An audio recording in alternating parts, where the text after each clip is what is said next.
Average और instantaneous current की बात करेंगे आज के फिजिक्स कैप्सूल में। कैसे करते हैं इलेक्ट्रिसिटी में एवरेज करंट और इंस्टेंटेनियस करंट का कैलकुलेशन, और कैसे ये बातें टाइम पर डिपेंड करती हैं। क्या चार्ज टाइम का फंक्शन होता है, क्या करंट टाइम का फंक्शन हो सकता है, क्या वेरिएबल करंट हो सकता है या कांस्टेंट करंट हो सकता है, ये सारी बातें हम जानेंगे।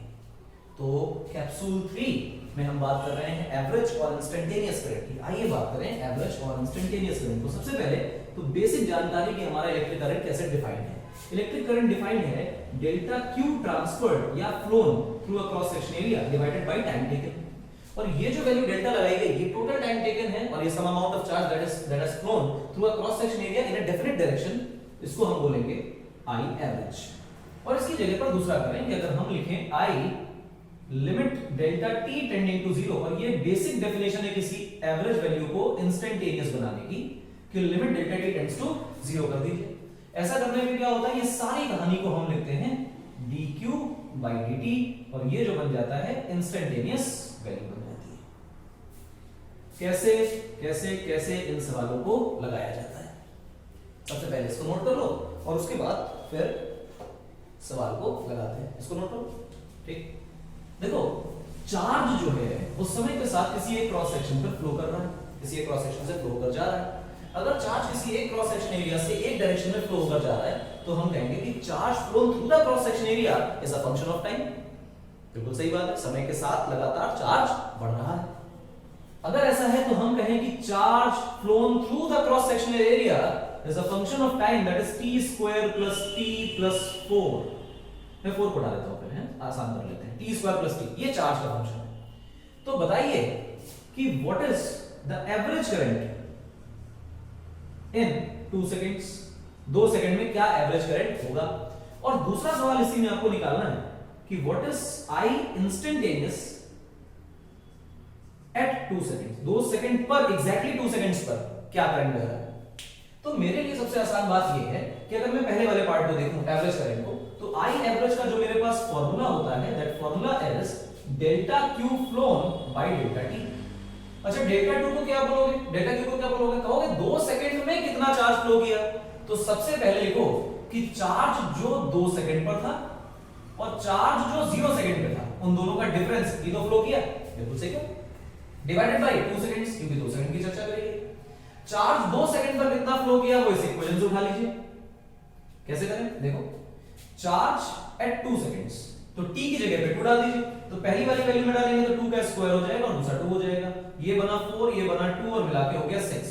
तो 2 सेकंड में जो चार्ज फ्लो किया है वो तो 6 कूलम्ब है, माइनस चार्ज एट 0 सेकंड्स क्या होगा, तो t स्क्वायर की जगह डालोगे 0, 0 स्क्वायर, और t की जगह डालोगे 0 तो भी 0, तो टोटल 0 यानी 0 डिवाइडेड बाय 2, और ये आंसर आया 3 एम्पियर्स।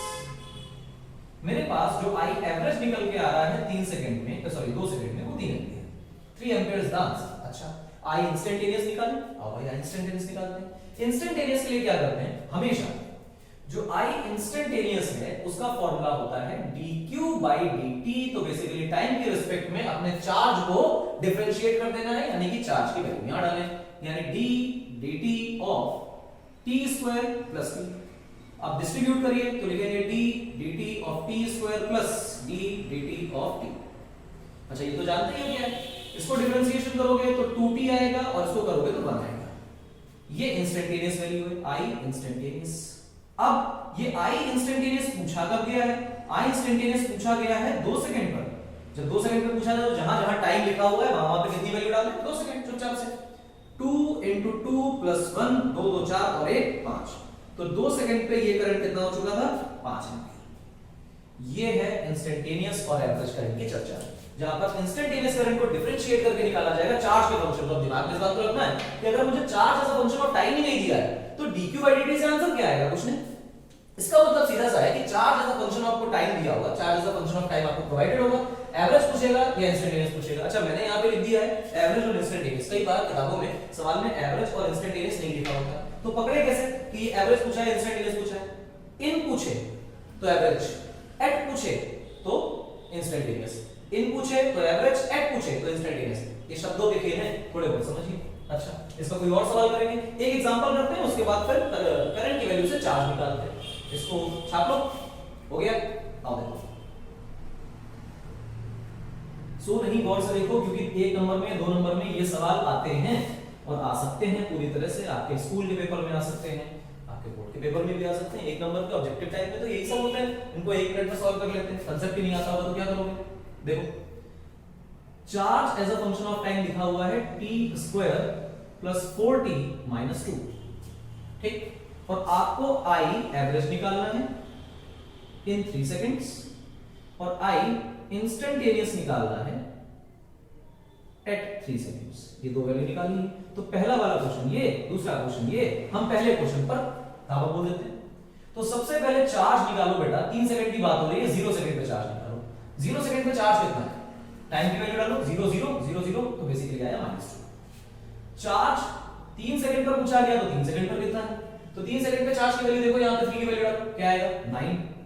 फिर कितना आएगा? 12 -2। कोई दिक्कत नहीं। 21 हो गया, 12 8 20 और 21, 2 हटाओगे तो 19, तो ये 19 बोलोस। तो बेसिकली I एवरेज क्या होता है? I एवरेज की वैल्यू होती है टोटल चार्ज ट्रांसफर्ड, ये टोटल चार्ज ट्रांसफर्ड है upon total time taken. Total time कितना लिया है? बातें 3 सेकंड की हो रही है तो 3 सेकंड की करेंगे। Q3 कितना है? 19 minus what is Q0? That is -2 divided by 3। 19 minus minus plus 2 by 3, that is 21 by 3, और ये आ गया 7 एम्पियर्स। ये एवरेज करेंगे। कोई परेशानी नहीं, सिंपल इजी आसान, बहुत ही लल्लू, ठीक। होना भी था, कोई बड़ी बात नहीं। I इंस्टेंटेनियस की चर्चा करो तो I इंस्टेंटेनियस क्या होता है बेटा? dq by dt। dq by dt का क्या मतलब है? d by dt of function क्या है हमारा? t² + 4t - 2। डिस्ट्रीब्यूट करेंगे तो लिखेंगे d by dt of t² + d by dt of 4t minus d by dt of 2। t² का बनेगा 2t, 4 कांस्टेंट है बाहर आ जाएगा, d by dt का 1 और ये कांस्टेंट है तो 0, डिफरेंशिएशन। तो 2t + 4 ये I इंस्टेंटेनियस की वैल्यू है। अब I इंस्टेंटेनियस का फंक्शन आपको पता चल चुका है। कितने सेकंड पे इंस्टेंटेनियस वैल्यू पूछी है? 3 सेकंड में। तो चुपचाप से क्या करें? I at 3 सेकंड जो होगा वो होगा 2 × 3 + 4, 2 3 6 + 4 10, दैट इज 10 एम्पियर्स। दो एग्जांपल करके बताएं, इस तरह के जितने भी आएंगे आपको आ सकते हैं। बिल्कुल कॉन्फिडेंस होना चाहिए कि अगर charge as a function of time मुझे प्रोवाइडेड है तो current as a function of time मुझे निकालना आना चाहिए। दिमाग में एक बात रखें कि एवरेज वैल्यू कभी भी इस इंस्टेंटेनियस फंक्शन से नहीं निकलेगी, ठीक। जब इंस्टेंटेनियस करंट निकालना हो तो डिफरेंशिएट कर दें, वो वाला प्रोसीजर इस्तेमाल करें। और जब भी कभी आपको एवरेज करंट पूछे तो आप ये ना करें कि आप इंस्टेंटेनियस वैल्यू निकालें, डिफरेंशिएट करते हैं, पहले करंट का फंक्शन निकालते हैं। एवरेज करंट का मतलब है टोटल चार्ज फ्लो, यानी Q final minus Q initial, यानी Q at 3 seconds minus Q at 0 seconds. तो दो वैल्यूज आप चार्ज की निकालिए, माइनस करिए, टाइम से डिवाइड करिए, तो एवरेज करंट आएगा। आसान है, टफ नहीं। और आई होप समझ भी आया होगा। ये तो वो बात हो गई कि जब मुझे charge as a function of time पता हो तो मैं करंट निकालूंगा। इसका उल्टा भी पूछा जा सकता है, क्या? कि अगर मुझे current as a function of time दिया हो और पूछे कि टोटल चार्ज कितना फ्लो किया है, तो बताओ। आओ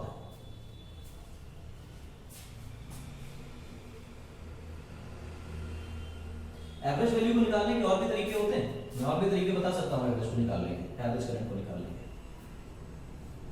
देखो, एवरेज को निकालने का एक तरीका और याद आ गया तो चलो बता ही देता हूं। मान लो Q as a function of time मुझे दिया है और पूछ रहा है कि I एवरेज निकालो, 1 सेकंड में, 2 सेकंड में, 3 सेकंड में, किसमें भी। तो चलो ठीक है, कोई दिक्कत नहीं। अगर मैं इसको d by dt of Q कर दूं, Q as a function of time basically जो भी है, इसको डिफरेंशिएट कर दूं, तो क्या ये इंस्टेंटेनियस करंट बनेगा? हां। अगर मैं dt को ऊपर भेज दूं, समझ, I dt इंस्टेंटेनियस वैल्यू है और इसको इंटीग्रेट कर दो, तो ये क्या चार्ज टोटल निकल आएगा, टोटल चार्ज। क्योंकि देखो dt dq लिखा हुआ ना, जैसे तुम इसको dt के ऊपर भेजो, क्लियर दिखाई देगा, dq is equal to I dt। अगर मैं इसको इंटीग्रेट करूं तो इसको भी इंटीग्रेट कर दूं। इसको इंटीग्रेट करने के बाद क्या बनेगा? q टोटल, और ये वैल्यू क्या है? I dt का इंटीग्रेशन, ठीक। अब मुझे ये टोटल चार्ज लिखा है, टोटल टाइम से अगर मैं डिवाइड कर दूं इसको तो क्या बन जाएगा? ये I एवरेज। क्या करूं? इंटीग्रेशन ऑफ dt, ये बन गया हमारा I एवरेज। अब वो चार्ज के फंक्शन को वैल्यू डाल करके निकालने की भी जरूरत नहीं, आप जो इंस्टेंटेनियस करंट की वैल्यू उससे ही एवरेज करंट निकाल सकते हैं। जबकि आपको चार्ज नहीं प्रोवाइडेड। तो ये एक तरीका है, ये हम लोगों ने 11th क्लास में सीखा हुआ है, पावर एवरेज कैसे निकालते हैं, ये वही कंसेप्ट है। और जब भी कभी किसी एवरेज फंक्शन को निकालना हो, किसी एवरेज वैल्यू को निकालना हो किसी फंक्शन की, तो ऐसे निकाला जा सकता है, ऊपर वाला टोटल चार्ज निकाल, नीचे वाला टोटल टाइम निकाल, ये एक तरीका। अच्छा, इसका तरीका क्या है देखो गौर से, मान लो q लिखा हुआ है 2t + 1, ठीक, तो मैं कर दूं dq/dt, ये इंस्टेंटेनियस करंट की वैल्यू होगी, और डिफरेंशिएट करोगे तो पहला वाला फंक्शन 2 बन जाएगा, पहला वाला फंक्शन 2 बन जाएगा। जब ये बन गया 2, तो अब इस i एवरेज के फंक्शन में वैल्यू डाल दो। i एवरेज की वैल्यू क्या होगी, वो बनेगी बेटा आपका integration of i dt divided by integration of dt। तो बेसिकली i आ गया बाहर, इंटीग्रेशन ऑफ dt क्या होगा, इंटीग्रेशन ऑफ dt, और नीचे भी क्या है, इंटीग्रेशन ऑफ dt। 0 से लेके t तक, 0 से लेके t तक 2 4 5 जो भी सेकंड हो, तो ऊपर भी वही टाइम बन रहा है, नीचे भी वही टाइम बन रहा है, कट जाएगा, आंसर आएगा 2। तब ये तो इंस्टेंटेनियस एवरेज बराबर होगी। अरे देखो ना यार, इंस्टेंटेनियस वैल्यू अपने आप में कांस्टेंट है, current as a function of time है ही नहीं, करंट तो कांस्टेंट है, और करंट कांस्टेंट है तो कोई भी कांस्टेंट वैल्यू का एवरेज तो उतना ही आता है। क्या किया जाए, इस सवाल को बदल के करें या कुछ तो एवरेज को देखें, ये तो कांस्टेंट निकल आया, कांस्टेंट निकल आया तो सवाल को बदल लेते हैं, आओ देखो। अच्छा, कांस्टेंट क्यों निकला, और देखो टाइम का लीनियर फंक्शन दिया था मैंने, अगर मैं इसी जगह चार्ज का फंक्शन लिखता 2t² + 2, तो तुम क्या करते, लिखते dq/dt, इसकी वैल्यू लिखते i इंस्टेंटेनियस है, इसको डिफरेंशिएट करो तो 2 बाहर है, पावर बाहर आ जाएगी, 2 into t लिखेंगे, प्लस ये कांस्टेंट है, डिफरेंशिएशन 0, तो बेसिकली बन गया ये i की वैल्यू 40। अब मुझे लिखना है i एवरेज, तो i एवरेज का फार्मूला हमने क्या सीखा अभी, ये सीखा integration of i dt, i dt में i की वैल्यू क्या है 40, और आगे क्या dt divided by integration of dt। क्या किया जाए सर, कुछ नहीं, देखो 4 बाहर, ऊपर का इंटीग्रेशन t²/2 बनेगा, ठीक, अपॉन नीचे का इंटीग्रेशन सिर्फ t बनेगा, कोई दिक्कत तो नहीं होनी नहीं चाहिए। अब यहां पर 0 से लेके t समय तक, 0 से लेके t समय तक की लिमिट लगा दीजिए, आपके पास वैल्यू क्या आएगी 4 into t² divided by 2 times t, इसने इसको मारा, इसने इसको मारा, आंसर कितना आया 2t। अब 2t में सभी आपने t ही रखा है, ये तो t फंक्शन बन गया, फंक्शन नहीं बना, मैंने लिमिट लगाई है, जो लिमिट लगाई वो आंसर है। अब आपको 3 सेकंड में पूछे, 4 सेकंड में पूछे, 5 सेकंड में एवरेज पूछे, 6 सेकंड में एवरेज पूछे, तो बस आपको क्या करना है, इस t पर वो वैल्यू डाल देनी है टाइम पे, जैसे ही आप वैल्यू डालेंगे आपको एवरेज करंट मिल जाएगा। अच्छा, इसमें एक और खास बात है इस तरीके में कि आपसे ऐसा पूछा जा सकता है कि 5 सेकंड से 10 सेकंड के बीच में क्या एवरेज करंट था, 0 सेकंड की बात नहीं करेगा, 5 सेकंड के बीच में तो आप लिमिट क्या लगाएंगे 5 to 10, आपके पास आ जाएगा 5 से 10 के बीच में क्या एवरेज करंट है, 3 से लेकर 7 सेकंड तक 3 to 7 सेकंड्स क्या एवरेज करंट है, लिमिट चेंज करते जाइए, अलग-अलग रेंजेस में क्या एवरेज करंट है वो निकालते जाइए। This is what average and instantaneous current is.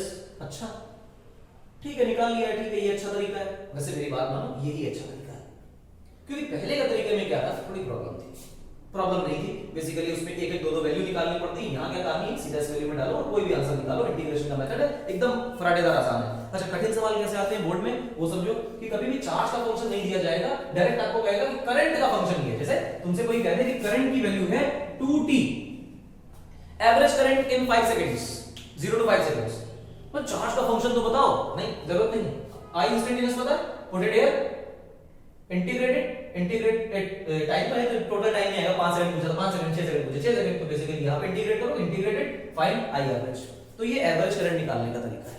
अच्छा, अब जो बात मैंने बोली थी, जो आज का एजेंडा था कि charge as a function of time से current as a function of time निकाल लिया जाए, जैसे ये निकाल लिया आप लोगों ने, ठीक, इसका उल्टा करें कि current as a function of time अगर मुझे पता हो तो charge as a function of time निकाल ले, मतलब कि अगर मुझे current as a function of time पता है तो कितना चार्ज कितने समय में फ्लो करेगा ये पता लगाते हैं। आओ देखो, ये भी पता लगाते हैं, जिसको बेसिक इंटीग्रेशन और बेसिक डिफरेंशिएशन आता है, तो अगर बच्चा 10th क्लास में भी है, क्योंकि 10th क्लास में भी अपने आप बच्चे बेसिक चीजें सीख जाते हैं, तो अगर 10th क्लास में बच्चा है तो इसको समझने में कोई परेशानी नहीं होगी। खैर आगे बढ़ते हैं, मान लो तुम्हें करंट का फंक्शन दिया है 4t + 4 और फिर तुमसे पूछा जा रहा है कि what is the charge flow in 3 seconds, charge flow in 3 seconds, 3 second में कितना चार्ज फ्लो किया, तो बेसिकली एक बात है कि जितना चार्ज फ्लो किया है उसने ही इतना करंट जनरेट किया है। हाँ, तो इस करंट की वैल्यू देखो, इस करंट की जगह हम लिख सकते हैं बेटा इसको dq/dt, समझना है इस बात को कि जिसको भी हमें टाइम का फंक्शन बनाना है, अगर मुझे चार्ज को टाइम का फंक्शन निकालना है तो कहीं ना कहीं जरूरत पड़ जाएगी चार्ज को लाने की। चार्ज को कहां से इंट्रोड्यूस कर सकते हैं? करंट में से।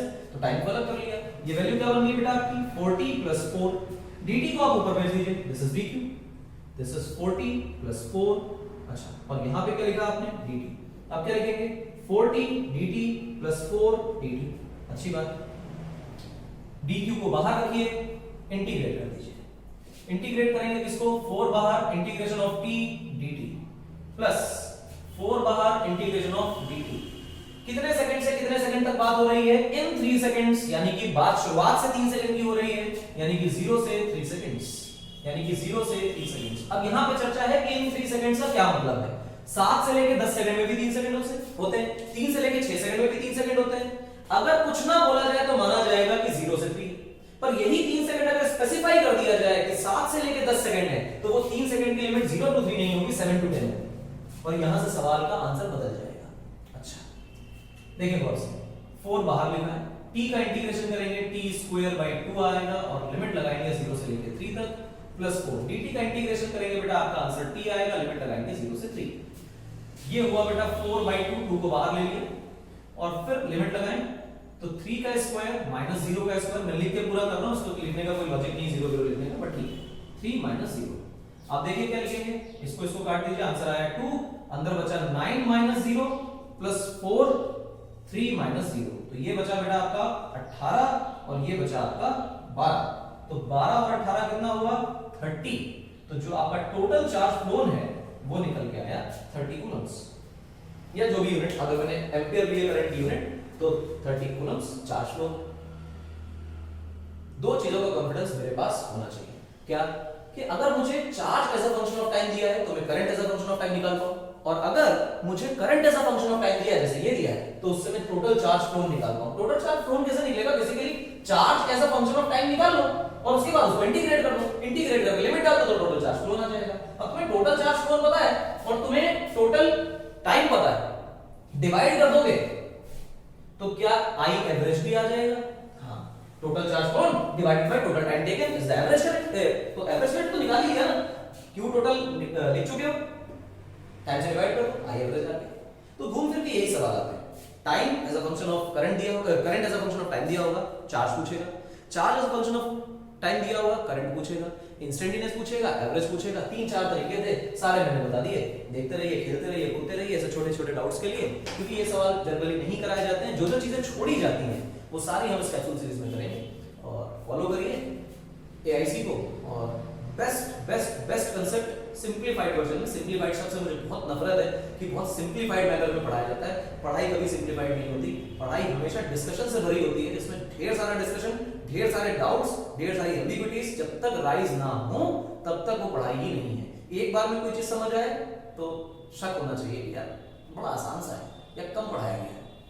तो जब तक आपको स्ट्रगल ना करना पड़े तब तक वो असली पढ़ाई नहीं है, क्योंकि अगर आपने स्ट्रगल नहीं किया तो ये मान लीजिए कि आप अपनी क्लास तो निकाल लेंगे, आगे कुछ नहीं कर पाएंगे। इसलिए ढेर सारी पढ़ाई, और जितने हो सके अच्छे डिटेल्ड और गूढ़ कंसेप्ट जिसको कहते हैं, ये बहुत घुसे हुए कंसेप्ट को निकाल के पूछिए, अच्छी अच्छी किताबें लगाइए, और एचसी वर्मा जरूर लगाइए, अच्छी किताब। मिलते हैं अगले कैप्सूल में। फॉलो करिए आईसी को, और अच्छा लगे तो offline classes online classes join करिए।